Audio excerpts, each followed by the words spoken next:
கோவையில் திடீரென வெளுத்து வாங்கிய கனமழை.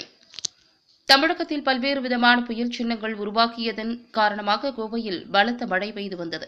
அதனைத் தொடர்ந்து பருவமழை பெய்து வந்தது. இந்த நிலையில் பருவமழையை கடந்த சூழ்நிலையிலும் பனிப்பொழிவு கடந்த வருடத்தை காட்டிலும் அதிகமாக காணப்படுகிறது. மொத்தத்தில் கோவை மக்கள் மழையை கடந்து பனிப்பொழிவில் சிக்கி தவித்துக் கொண்டிருந்தனர். இந்த நிலையில் இன்று காலை கடுமையான பனிப்பொழிவு இருந்தது. நடைபாதை வியாபாரிகள், காலையில் நடைபயிற்சி செல்லக்கூடியவர்கள், அரசு அலுவலகங்களுக்கு செல்லக்கூடியவர்கள் அனைவரும் ஸ்வெட்டர் அணிந்து சென்றனர். இன்று அதிகாலையில் இருந்தே மேகமூட்டமாகவும் வானம் மப்பும் மந்தாரமுமாக காணப்பட்டது.